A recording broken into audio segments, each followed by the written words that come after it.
It was supposed to be a normal weekend. Just like any other time I stayed over at my best friend's place. We'd been friends since middle school, inseparable really. He was the one person who always had my back, the one who knew me better than anyone else. And even though I never said it out loud, part of me always hoped he felt the same way about me, not just as a friend. But I kept that buried deep inside, too scared to ruin what we had. That Friday afternoon, I packed an overnight bag with clean clothes, my toothbrush, and my phone charger. The sky was already turning orange when I walked up the familiar driveway to his house. His mom greeted me with a warm smile and a plate of cookies she had just baked. She always made me feel like family, which made everything that happened later even harder to process. We spent the evening doing what we always did, watching movies, laughing at stupid memes, and talking about life like we had nothing to hide from each other. But there was something different that night. A strange energy in the air. I couldn't put my finger on it, but every time his dad walked into the room, I felt uneasy. Like I was being watched. Judged. Like I didn't belong. His father wasn't a cruel man, not outwardly anyway. He was quiet, serious, always dressed like he was ready for a business meeting even on weekends. He never said much to me, just polite nods and occasional questions about school. But there was something in his eyes, a coldness, a distance, that made me shrink a little whenever he looked at me. After dinner, we went upstairs to his room. That was our safe space. The door closed, music playing softly in the background, the world outside forgotten. We talked late into the night, sharing dreams, fears, secrets we never told anyone else. At one point, he reached out and touched my hand. Just a small gesture, but it sent a rush through me I couldn't explain. I wanted to say something, do something, but I froze. And then he pulled away, like he realized what he'd done and regretted it. That was the moment I knew. Not just that I loved him, but that maybe, just maybe, he felt something too. But before I could process it, before I could figure out how to tell him, everything changed. Around midnight, there was a knock on the door. Not a gentle tap, but a firm, commanding one. We both froze. "Come in," he said, trying to sound casual. The door opened slowly, and his father stepped inside. Dressed in slacks and a button-up shirt, like he hadn't gone to bed yet. His face was unreadable, but there was something in his posture that made my stomach drop. "I need to talk to you," he said, looking straight at me. Alone. My heart started pounding. I glanced at my friend, hoping for some kind of support, but he just looked down at the floor. Like he already knew what was coming. I stood up slowly, trying to act calm, even though every part of me screamed to run. His father stepped aside, motioning for me to follow him downstairs. I did, every step feeling heavier than the last. We walked into the living room. The lights were dim, casting long shadows across the walls. He sat down on the couch and gestured for me to do the same. I hesitated, but eventually sat on the edge of the cushion, hands gripping my knees. He didn't speak right away. Just stared at me. Then finally, he said, "You're a good kid. Smart, respectful, but I know why you're really here." My breath caught in my throat. What did he mean? Did he know how I felt? Did he suspect more? "I'm not stupid," he continued. "I see the way you look at him. The way you two act around each other. I won't have that under my roof. I don't think I've ever felt so small in my entire life." My mouth opened, but no words came out. I wanted to deny it, too. Lie, to disappear. "You can stay the night," he said, standing up. "But this is the last time. You don't come here anymore. Do you understand?" I nodded, tears burning behind my eyes. I couldn't speak. I couldn't move. All I could do was sit there while the only person I ever truly loved slipped further and further away from me. When I got back upstairs, my friend was already lying down, facing the wall. He didn't say anything, didn't ask what happened, and I didn't offer an explanation. I lay down on the floor, staring at the ceiling, replaying the conversation over and over in my head. Was I that obvious? Had everyone known all along? Was I wrong to believe we had something real? That night, I cried silently into the pillow, wishing I had the courage to fight for what I wanted. But I didn't. I let fear win. I let shame win. And by morning, everything between us would change forever. The next morning felt like waking up in someone else's life. The sunlight poured through the blinds, warm and soft, like it didn't know what had happened just a few hours ago. I blinked against the light, trying to remember if last night was real or just some cruel dream. But then I heard him stir on his bed, and I knew it wasn't a dream. He sat up slowly, rubbing his eyes like he hadn't slept at all. Maybe he hadn't. Neither of us had. The silence between us was heavy, thick with things we weren't saying. I wanted to ask him if he'd heard his dad come into the room, if he knew what was said downstairs. But I couldn't bring myself to speak first. It felt like breaking the silence would make everything worse. He finally looked at me, and for a second, I saw something in his eyes, guilt maybe, or regret. He opened his mouth like he was going to say something, but then closed it again. Instead, he stood up and walked over to his dresser without a word. I watched him pull out a clean shirt, avoiding my gaze the whole time. I sat up too, wrapping my arms around my knees. My bag was still packed from last night, sitting by the door like it knew I wouldn't be staying long. I didn't want to leave. Not like this. Not without answers. "Hey," I finally said, my voice hoarse from sleep and unshed tears. "Can we talk about what happened?" He froze. His hands were still on the drawer he'd just closed. He didn't turn around. "There's nothing to talk about." That hit harder than I expected. I swallowed hard, trying to ignore the sting behind my eyes. "You don't mean that." He turned around then, and I could see the tension in his face. Like he was holding back something big. "My dad doesn't want you coming over anymore. That's it. There's no point in fighting it. So that's it." I asked, standing up now. "You're just going to do whatever he says. Just like that, his jaw tightened. It's not that simple. It is, I shot back. You either care about me or you don't. The words came out before I could stop them. As soon as they left my mouth, I wished I could take them back. Because now there was no hiding from it. No pretending we were just friends. No more space between us for confusion. For a moment, he didn't respond. Then he stepped closer, lowering his voice so only I could hear. Of course I care about you. You think I don't. You think I haven't thought about this every single day since we met. My heart pounded in my chest. This was it. This was the moment everything could change. But instead of reaching for me, instead of pulling me close like I wanted him to, he took a step back.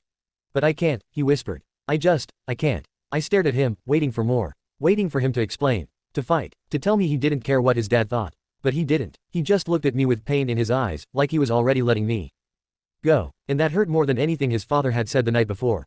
I turned away, grabbing my bag off the floor. My hands were shaking. I didn't want to cry in front of him, not now. Not after everything. I guess I should go, I said quietly. He didn't try to stop me. Didn't say anything at all. I walked out of his room with my head held high, even though inside I was falling apart. His mom was in the kitchen when I passed, humming softly as she made coffee. She smiled when she saw me. You leaving already, sweetheart? I nodded. Yeah, early plans. She frowned slightly but didn't push. Well, come back anytime. You know you're always welcome here. I forced a smile and kept walking. Her words echoed in my head as I stepped outside into the cool morning air. Always welcome here. Except now I wasn't. I walked home with my headphones on, music loud enough to drown out the thoughts swirling in my head. I replayed every moment of the past 2 days, searching for signs I missed, chances I could have taken. What if I had told him how I felt sooner? What if I had kissed him that one time he touched my hand? Would it have changed anything? By the time I got home, my cheeks were wet. I hadn't even realized I was crying. That night, I lay awake staring at the ceiling, wondering if he was doing the same. Wondering if he missed me already. Wondering if he ever really loved me the way I loved him.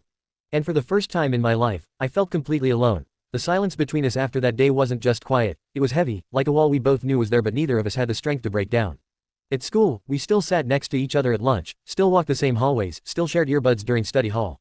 But everything had changed. He didn't look at me the same way anymore. The little smiles, the lingering touches, the way his eyes used to soften when he thought I wasn't paying attention, all gone. Replaced by distance, by hesitation, by something I couldn't name but felt in every part of me. At first, I told myself it would pass. That things would go back to normal once the dust settled, once the pressure from his dad eased up a little. I kept waiting for him to say something, anything, that would let me know he still saw me the way I saw him. But days turned into weeks, and the space between us only grew wider. I started noticing how he avoided being alone with me. If we were ever left in a room together, he'd find an excuse to leave. If we were walking home, he'd suddenly remember he had practice or a meeting or some errand he needed to run. And every time, I smiled and nodded like it didn't hurt. Like I wasn't slowly breaking inside. It wasn't just him either. His mom, who had always been so warm toward me, seemed more careful around me now. She still smiled, still offered cookies and asked about my family, but there was something different in her tone, a kind of quiet sadness, like she knew something I didn't. His dad, on the other hand, never looked at me again. Not once. It was like I didn't exist to him anymore. Which, in a way, I didn't. But the worst part was the guilt. Not just from him, but from me too. I kept replaying that night over and over in my head, wondering if I had pushed too hard. If I had forced his hand before he was ready. If I had ruined the one thing that made me feel like I belonged somewhere. I wanted to tell him it was okay. That I didn't expect anything from him. That I could handle the silence, the distance, even the pain, as long as he was still in my life somehow. But I never got the chance. One afternoon, we were sitting outside behind the school building, the sun casting long shadows across the grass. We had our usual spot near the fence, where no one usually came unless they were looking for us. He was scrolling through his phone, but I could tell he wasn't really reading anything. He hadn't said much all day. I finally broke the silence. Do you regret it? He looked up, confused. Regret what? Everything, I said quietly. That night, us. He didn't answer right away. Just stared at his screen like it held the answers he couldn't give me out loud. I don't know, he said finally, voice barely above a whisper. I think I just wish things were different. Different how? I asked, even though I already knew the answer. He sighed, running a hand through his hair. You know how my dad is. You know what he thinks. He's not going to accept this. Ever. And I'm not strong enough to fight him. You don't have to fight him, I said, leaning closer. You just have to choose what matters most to you. He looked at me then, really looked at me, and for a second, I saw the boy I fell in love with, the one who laughed too loud, who stayed up late talking about stupid dreams, who used to hold my hand without thinking twice. But then the moment passed, and he looked away again. I can't, he whispered. Those 2 words hit harder than I expected. Because I realized then that this wasn't just about his father. This was about him too. About fear. About shame. About the weight of expectations he didn't know how to carry. And I couldn't help him carry it. I stood up slowly, brushing grass off my jeans. Okay. He looked up at me, surprised. Okay. I nodded. If that's how you feel, then okay. I didn't wait for him to respond. I just walked away, leaving him sitting there with his phone in his lap and his heart full of things he couldn't say out loud. That was the last real conversation we ever had. After that, we stopped sitting together at lunch. Stopped sharing earbuds. Stopped pretending we were still best friends. People noticed, of course. Some asked questions. Others just assumed we had a fight. No one ever guessed the truth. And I never corrected them. For weeks, I carried that silence like a second skin. I told myself I was fine. That I was handling it. That I didn't need him to be happy. But I did. I missed him in ways I couldn't explain. I missed the sound of his laugh, the way he used to text me random thoughts in the middle of the night, the way he always knew exactly what to say when I was having a bad day. I missed him so much it hurt to breathe sometimes. And the worst part, he missed me too. I could see it in the way he watched me from across the room. In the way his smile faded when someone mentioned my name. In the way he still kept my old messages saved in his phone, even though he never replied. We both wanted to go back. But neither of us knew how. Until one night, everything changed again. It started with a text. Just one message, sent late at night when the world was quiet and the weight of everything felt heavier. I didn't expect it to mean much, not after everything that had happened. But when I saw his name on my screen, my heart did something strange. It stopped for a second, then beat faster like it had been waiting for this moment all along. The message was short, just 3 words, "Can we talk?" That's all it took for everything to come rushing back. The nights we spent whispering secrets under the covers. The way he used to laugh until his eyes watered. The silence that followed. The pain. The longing. The what-ifs. I stared at the screen for a long time before typing back. My fingers hovered over the keyboard, unsure of what to say. Did I even want to talk? Or was it easier to just keep pretending like nothing ever happened? But deep down, I knew the answer. Yeah, I replied. When? His response came almost instantly. Now. I swallowed hard and nodded to myself, even though he couldn't see me. Then I got up from my bed, pulled on a hoodie, and slipped out the back door without telling anyone where I was going. The night air was cool against my skin as I walked through the familiar streets toward his house. Every step felt heavier than the last. Not because I didn't want to see him, but because I wasn't sure if I could handle whatever he had to say. By the time I reached his driveway, my hands were shaking. I stood there for a moment, watching the lights inside flicker through the curtains. His mom's car was parked in the driveway, but his dad's wasn't. That was probably why he chose tonight. I knocked softly on the back door, the same way I always used to. A few seconds later, it opened. He stood there, wearing an old t-shirt and sweatpants, hair messier than usual. He looked tired, but when his eyes met mine, something shifted in his face, relief, maybe. Or fear. He stepped aside and motioned for me to come in. I walked past him without saying anything, and he closed the door behind us. We stood in the kitchen for a moment, just staring at each other. No music, no distractions, just the hum of the fridge and the sound of our breathing. I've been trying to figure out how to say this for weeks, he finally said, voice low. Maybe even longer. I crossed my arms, suddenly feeling exposed. Then say it. He hesitated, running a hand through his hair. I miss you. The words hit me harder than I expected. I blinked, trying to keep my expression neutral, but I could feel my defenses cracking. I know, I said quietly. I miss you too. He let out a slow breath, like he'd been holding it for a long time. I don't know how to fix this. Neither do I admitted. But I don't think I can keep pretending like nothing happened either. He nodded, stepping closer. I've been thinking about that night. About everything my dad said. About how I just let him push you away without fighting for you. You didn't have a choice, I muttered. Yes, I did, he said, more firmly this time. And I made the wrong one. I looked away, unable to meet his eyes. You were scared. I get it. No, he said, shaking his head. I was selfish. I let fear win because I didn't want to lose my family. I didn't want to disappoint them. And I thought if I pushed you away, it would be easier. I finally looked at him again. Was it? He shook his head slowly. No. It was worse. There was a long silence between us, filled with everything we hadn't said in the weeks since that night. All the pain, all the regret, all the things we wanted but never had the courage to ask for. Then, he took another step forward, closing the distance between us. I don't want to lose you, he whispered. Not again. My heart pounded in my chest. I wanted to believe him. I wanted to throw my arms around him and tell him I forgave him. That I still loved him. That none of it mattered anymore. But I couldn't ignore the fear creeping into my mind. What happens when your dad finds out? I asked. What happens when he threatens to kick you out again? What happens when he tells you I'm a mistake? His jaw tightened. I won't let him control me forever. But right now, he does, I said. And I don't know if I can go through that again. He looked down for a second, then met my gaze again. I don't expect you to jump back into this like nothing happened. I know I hurt you. I know I broke your trust. But I need you to know that I'm not giving up on us. I exhaled sharply, running a hand through my hair. You're asking me to wait. I'm asking you to give me a chance to prove that I'm serious, he corrected. To prove that I'm willing to fight. For this, for us. I studied his face, searching for any sign that he was lying or just trying to make himself feel better. But all I saw was honesty. Pain, hope, and maybe, just maybe, love. I don't know if I can do that, I said honestly. I don't know if I can keep loving someone who might walk away again. His voice was barely above a whisper when he answered. Then don't love me. Just, stay. Let me try to earn it back. I didn't respond right away. I just stood there, staring at him, wondering if I was making a mistake. Wondering if I was setting myself up for another heartbreak. But then I thought about every lonely night I'd spent missing him. About how hard it was to pretend like I was okay when I wasn't. About how much I needed him, even if I wasn't ready to admit it yet. So I took a deep breath and gave him the only answer I could. Okay, I said, I'll stay. The days that followed felt like walking on a tightrope, one wrong step and everything could fall apart. I told myself not to get my hopes up, not to expect too much too soon. But it was hard not to when he started texting me again, sending silly memes at midnight like he used to, when he started sitting with me at lunch even though everyone noticed, when he looked at me the way he used to before his dad ruined everything.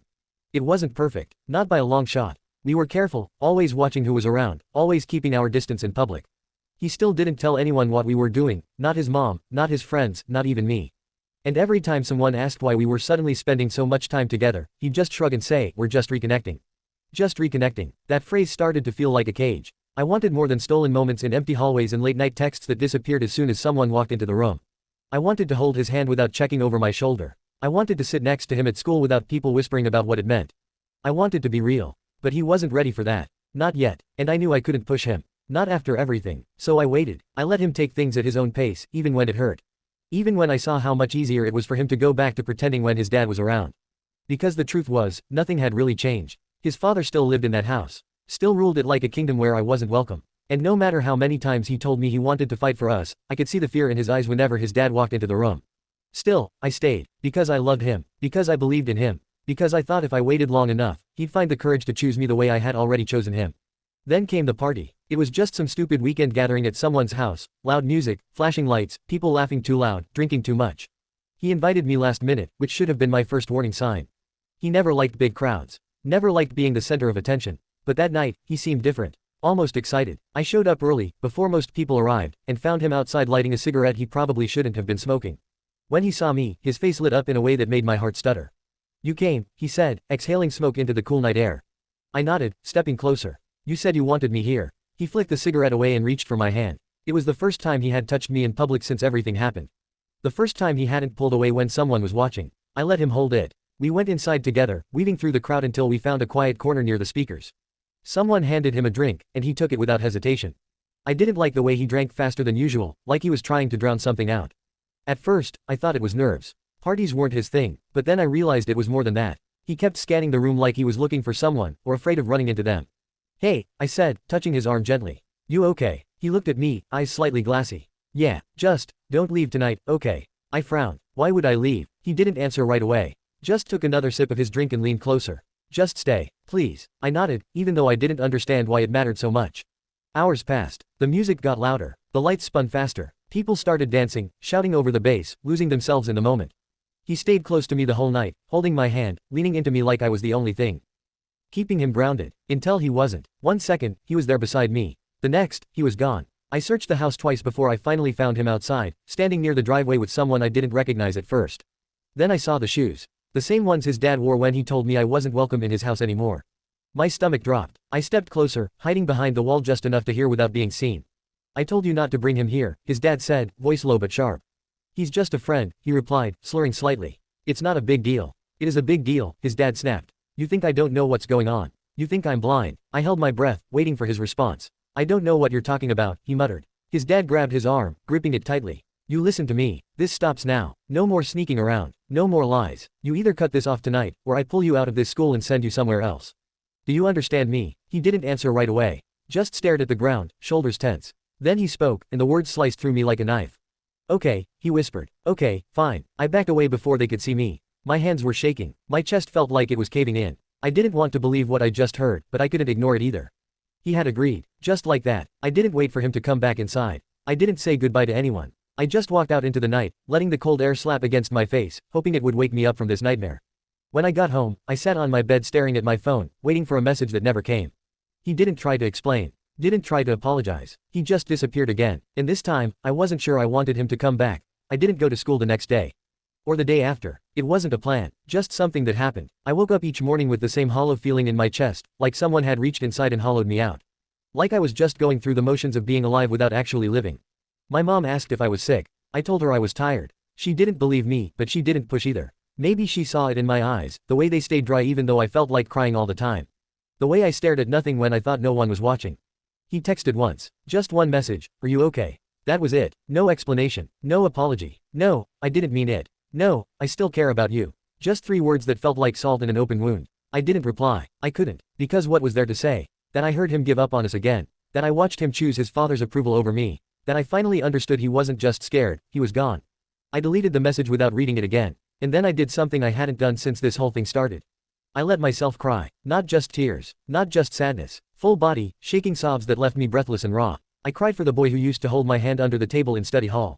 I cried for the nights we spent whispering secrets until sunrise. I cried for the future we never got to have. And most of all, I cried for myself. For letting him back in. For believing him when he said he wanted to fight. For thinking love was enough. By the time I went back to school, everything had changed. Not because anything dramatic happened. Not because anyone knew what had really gone down that night. But because I could feel it, the shift in the air whenever I walked into a room. The way people looked at me differently now. The way he avoided me completely. He didn't try to talk to me. Didn't sit near me. Didn't even glance in my direction during class. It was like I had disappeared from his world again, only this time I wasn't waiting for him to notice. I stopped sitting with his group at lunch. Stopped walking the same halls between classes. Started spending my free periods in the library or outside by the fence where no one bothered me. People noticed. Some asked questions. Most just assumed I was having a rough time. No one guessed the truth. And I didn't correct them. But sometimes, when I passed him in the hallway, I caught glimpses of something in his face, pain, maybe. Regret. 1,000 things he wouldn't say out loud. Once, during math class, I looked up and found him staring at me from across the room. Our eyes met for just a second before he quickly looked away. His jaw was tight, his fingers tapping nervously against his notebook. I wondered if he missed me. I wondered if he hated himself for hurting me. I wondered if he ever replayed that night in his head the way I did. But I never asked. Because the truth was, I didn't want to know. Then came the night I couldn't ignore it anymore. I was lying in bed scrolling through my phone when I heard a knock on my window.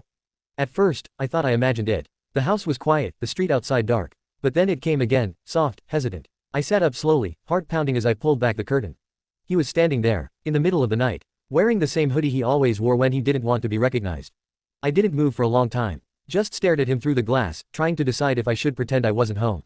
If I should walk away and leave him standing there alone. But something in his posture stopped me. He looked broken, like he hadn't slept in days. Like he had been carrying something heavy for too long. Finally, I opened the window just enough to speak. "What do you want?" His voice cracked when he answered. "To apologize." I didn't respond right away. Just looked at him, searching for any sign that this was another performance. Another lie he told himself to feel better. But I didn't see that. I saw the boy who used to laugh so hard he couldn't breathe. The boy who used to tell me I was the only person who truly understood him. The boy who had loved me once, maybe still did. "I don't know if that's enough," I said quietly. "I know," he whispered. "But it's all I have." I hesitated, then opened the window wider and motioned for him to come in. He climbed through carefully, landing softly on the floor. He stood there for a moment, hands in his pockets, eyes scanning my room like it held memories he wasn't ready to face. Then he looked at me. "I've been trying to explain it to myself," he said. "Why I keep pushing you away. Why I can't seem to make this work no matter how much I want to." I didn't say anything, just waited. He took a deep breath. "It's not just my dad. It's me too." I frowned slightly. He stepped closer. "I'm scared. Of losing my family. Of disappointing them. Of being different in a way they'll never understand. But mostly, I'm scared of losing you." I shook my head. "You already lost me." "No," he said, voice firm. "I hurt you. I made mistakes. But I never stopped loving you." The words hit me harder than I expected. I wanted to be angry. I wanted to slam the door in his face and tell him it was too late. That he had his chance and blew it. But I couldn't. Because part of me still believed him. Part of me still wanted him. And part of me was just as scared as he was. So I didn't send him away. I just stood there, watching him, waiting to see what he would do next. And for the first time in weeks, he didn't look away. I didn't sleep that night.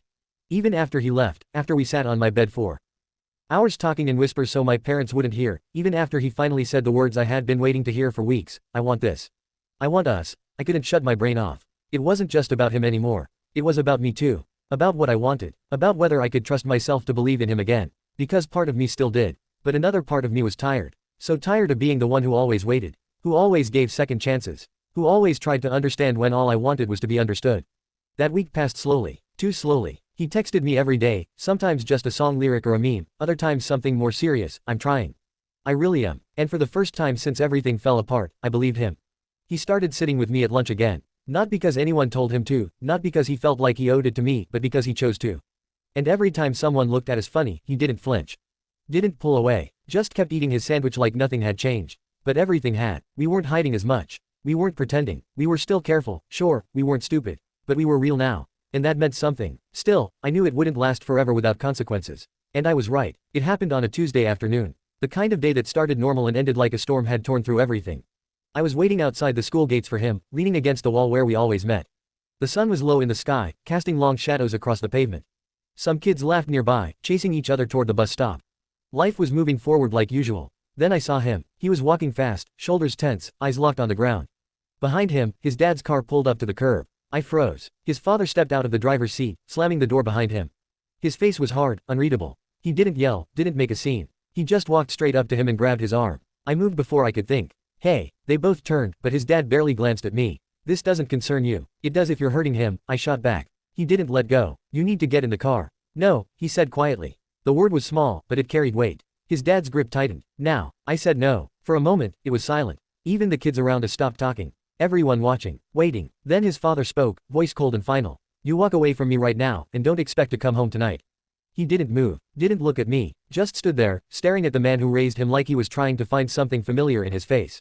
Then he let go of his arm, and walked toward me. My breath caught in my throat. My heart pounded like it was trying to break free. He reached for my hand, fingers trembling slightly, and laced them through mine.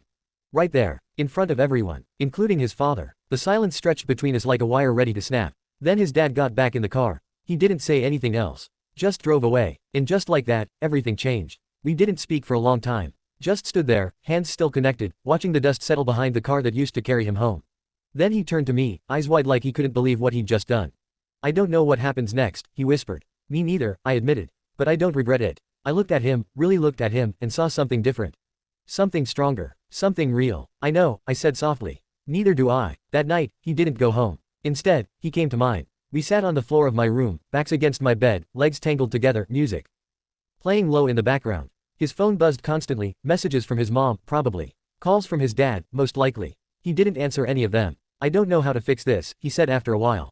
You don't have to fix it tonight, I told him. Just take one step at a time. He nodded, resting his head on my shoulder. Thanks for staying. I smiled faintly. Thanks for choosing me. He looked up at me then, eyes searching mine like he was trying to memorize every part of me. Then he leaned in and kissed me. Not stolen, not hidden, not rushed, real. And for the first time in a long time, I felt like maybe, just maybe, things could work out after all. The days that followed were the kind you don't expect to survive but somehow do. He didn't go back home. Not right away. His mom called a few times, voice soft with worry, asking if he was okay, if I knew where he was. I told her the truth, that he was safe, that he was with me, and that he needed time. She didn't argue, just said she'd talk to his dad. That she'd try, but we both knew it wouldn't be easy. He stayed at my house for 3 nights. Slept on the floor beside my bed, wrapped in an old blanket I found in the closet. We didn't say much during those nights. Just lay there, listening to each other breathe, knowing that whatever came next would change everything. On the 4th day, he went back. Not because he had to, but because he wanted to. He said he couldn't keep running from them forever. That if he wanted a future with me, he had to face his family first. I didn't stop him. I just held his hand a little tighter before he walked out the door. That night, I waited by my phone like I always did. But it didn't ring. The next day passed without a message. Or the one after that. I tried not to panic. Tried to remind myself that this wasn't about me anymore. It was about him. About his family. About the walls he had built around himself for so long. And then, on the 6th day, he finally texted. Just 2 words, it's over. I stared at the screen for a long time, heart pounding like I had been punched in the chest.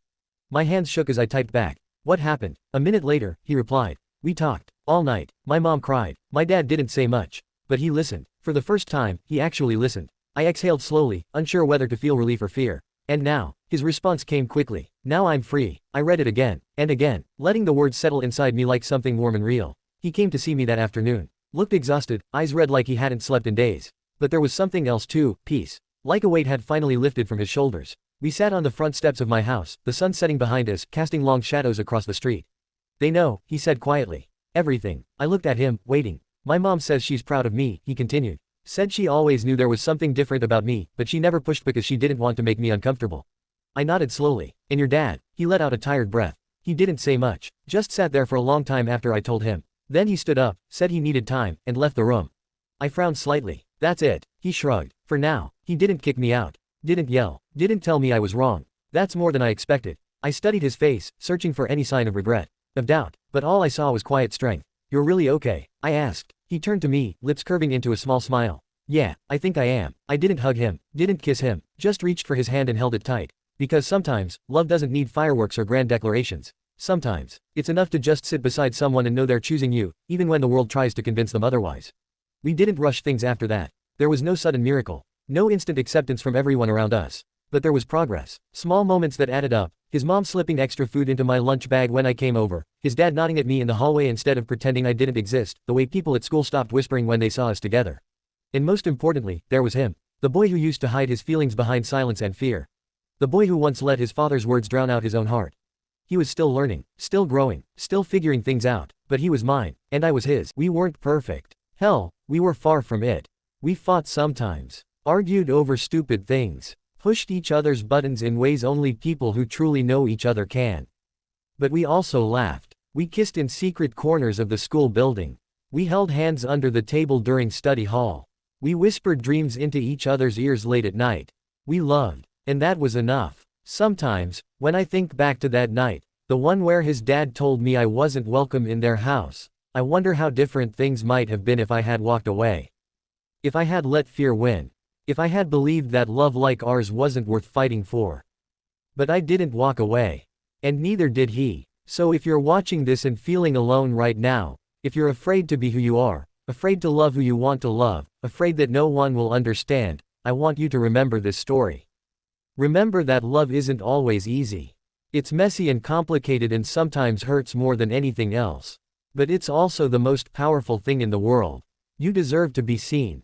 To be loved. To be yourself without apology. And no matter what anyone tells you, your truth matters. If you like this story, please consider hitting the like button. And if you want to hear more stories like this one, don't forget to subscribe. This is more than just a video, it's a reminder that no matter how hard life gets, there's always hope. Thank you for watching.